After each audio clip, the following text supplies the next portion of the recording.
Et si c'était une solution de ton subconscient? Ce symptôme dont tu veux vraiment te libérer, le poids, les douleurs, quelles qu'elles soient, ça peut être des intestins irritables, ça peut être des maux de dos chroniques, ça peut être une constipation, ça peut être des cystites qui reviennent, ça peut être un cycle douloureux.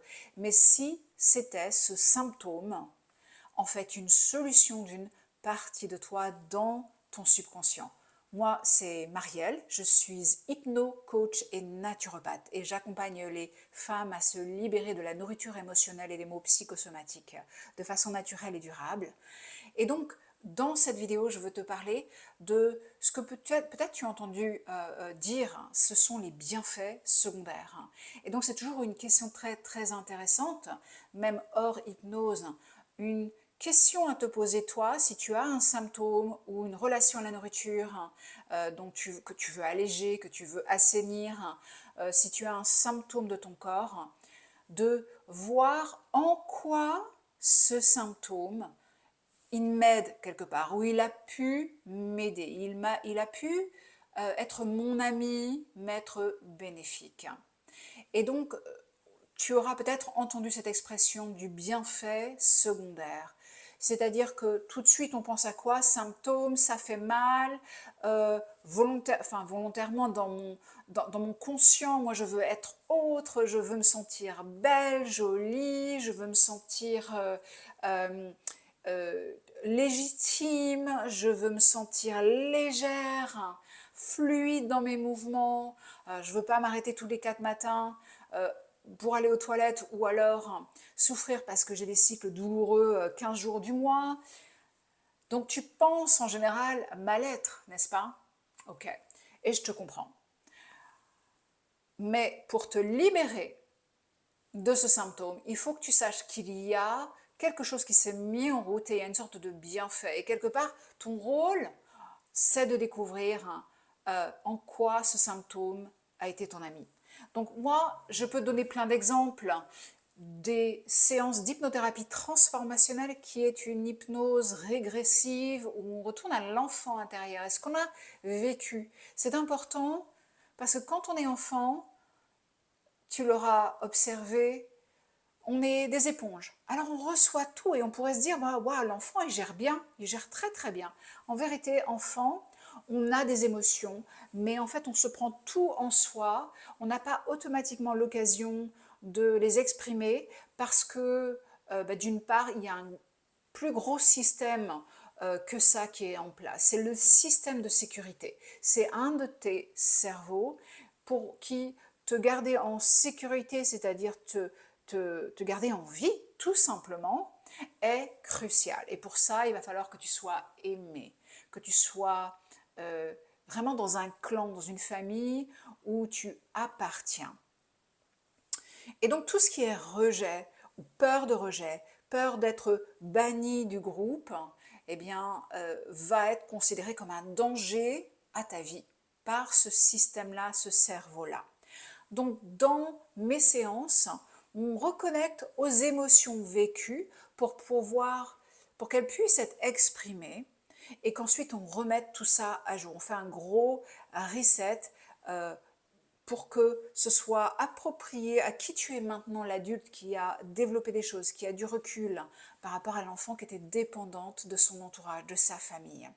Donc je reviens, certaines expériences que je peux te partager, c'est quoi? Ou des choses qui reviennent souvent. Par exemple, une petite fille qui aura, à l'arrivée de sa petite sœur, euh, c'est pas découvert, c'est simplement observé inconsciemment. Tiens, quelque part je prends la place numéro 2, mais tiens, quand le bébé est malade, eh bien, c'est là que maman, elle est très très gentille avec bébé. Et bien peut-être que je peux faire ça. Donc en fait, si enfant, on a eu de l'attention, de l'affection, quand on était malade, ça peut devenir un mécanisme. Tu vois, ça va enclencher tout un système dans ton cerveau qui va dire ah ah, ah ben alors là, oui, pour être aimé de maman, il faut faire ça. Ah oui, d'accord, ok, ben je vais être malade, je vais être malade. donc le plus souvent possible, je vais être un petit peu chétive ou quoi que ce soit. Mais une autre personne au contraire, une autre enfant au contraire, hein, qui peut-être aura senti que l'attention de maman ou de papa n'était pas là pour moi et qui est arrivée à la conclusion c'est moi, je suis pas assez bien, je suis pas assez parfaite, va s'exténuer à faire énormément de choses, à essayer toujours d'être celle qui a la meilleure note, faire le ménage avec maman, tout faire, prendre énormément sur ses épaules finalement, peut-être plus qu'elle ne peut tenir. Et comment ça va se manifester en tant qu'adulte? Ça peut être la personne qui va souvent avoir des burn-out, vivre des burn-out ou être en pré-burn-out. C'est-à-dire qu'elle s'exténue très facilement, elle n'arrive pas à se calmer, pas à se poser, pas à mettre ses besoins premiers en priorité. C'est parce que une partie de son cerveau s'est dit et a développé comme mécanisme, il faut absolument que je bosse, que je sois la première. Et comme ça, là, peut-être que on va me donner de l'attention, de l'affection. Euh, donc ça va être un truc, hein. J'ai beaucoup de clientes hypersensibles qui vont avoir développé. Alors ça, c'est intéressant parce que je vais te parler hein, quelque part d'un duo de symptômes ou de mécanismes de survie. D'un côté, je suis petite et j'ai compris que quand je m'adapte à papa-maman, aux besoins, aux autres, hein, quand je dis oui, oui, quand je fais tout pour l'autre finalement, là on m'aime bien, t'es une fille gentille, toi, oh t'es une adorable petite fille, tu vois, et donc ça me fait du bien. Mais en même temps, tu sais quoi, quand tu es petit, tu as aussi une partie de toi qui dit mais moi je veux être moi quoi. Mais non mais moi là j'ai dit oui à ça mais en fait je voulais dire non. Et ce que je vois pas mal, c'est qu'en fait euh, on va développer, ou certaines d'entre nous, on va développer un truc duel. D'un côté on va être super adaptable, oui oui, oui oui, je dis oui à tout le monde, mais d'un autre côté, eh bien comment je vais exister? Eh bien je vais peut-être exister en devenant celle qui est difficile. Celle qui est difficile, donc je vais en fait appeler l'attention des autres puisqu'ils ne me remarquent plus tellement je dis oui à tout. J'exagère tout ça, mais des fois j'exagère pas. Euh, mais en fait, justement pour exister, on va devenir celle qui est difficile, qui a toujours un point de vue totalement opposé, qui va vraiment être dans l'antifluidité quelque part, mais c'est pourquoi pour ce mécanisme de défense là dans ton cerveau, c'est pour que j'existe, pour qu'on me voit, pour qu'on me remarque.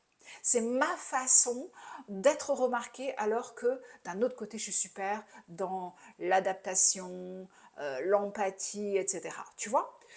Autre exemple, le surpoids, j'en ai parlé dans d'autres vidéos, souvent on va revenir à l'inconscient et là il y a une partie qui va dire, eh bien oui, tu avais besoin d'un pare-choc quand tu étais enfant et donc le poids ça a fait ça. Ou alors je me souviens, ah oui c'était le propre papa en fait d'une petite fille, donc il y avait des abus et différentes choses comme ça, et en même temps il la critiquait parce que dès le début il aurait voulu un petit garçon et elle c'était une petite fille, et quelque part morphologiquement elle s'est transformée en forme masculine, tu vois, jusqu'aux cycles qui ont été perturbés. Une forme très, pas du tout accentuée au niveau de l'adolescence, elle est restée comme ça. Donc tu vois, il y avait un truc, il y avait deux remises à jour qui devaient se faire ici. C'est-à-dire que d'un côté, j'ai le droit d'être femme et je suis bien en tant que femme. Euh, donc réaccepter mes courbes, ma féminité. Et d'un autre côté, je dois me cacher. Tu vois, donc en fait, souvent, il peut y avoir des paradoxes même dans nos mécanismes. Et donc, il va y avoir différentes parties qui vont être en jeu, qui vont être en place, et on va vouloir les regarder toutes les deux, ces parties.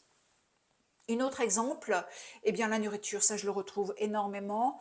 Dès que j'ai des émotions, ah c'est trop désagréable, et peut-être aussi en plus quand je viens dans une famille où ce que je vois c'est qu'on n'exprime pas ses émotions, eh bien le système va trouver très rapidement soit la nourriture, je mange, mange, mange, mange, pour m'empêcher de ressentir, ou tout simplement le sucre qui a une réaction avec les papilles immédiates, un peu comme une drogue, effectivement, ça va déclencher plein de différentes hormones, de différentes molécules dans le cerveau. Donc ça, vraiment, pour calmer les émotions apaisées, ça va être le bienfait secondaire de se gaver ou d'aller vers le sucre.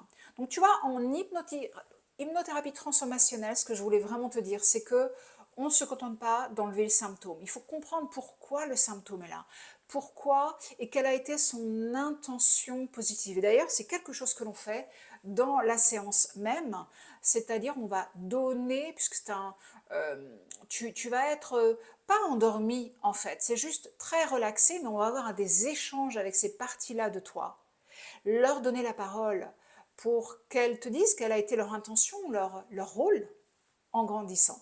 Et là, l'échange peut se faire pour remettre tout ça à jour.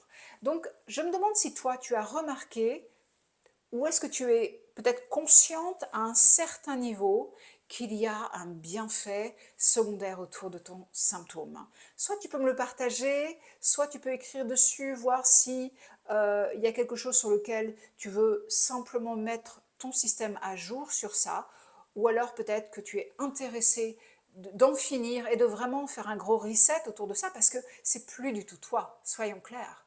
Toi, tu as d'autres ressources, d'autres moyens d'exprimer maintenant. Et en fait, on peut ensemble développer ce que j'appelle un corps-allié.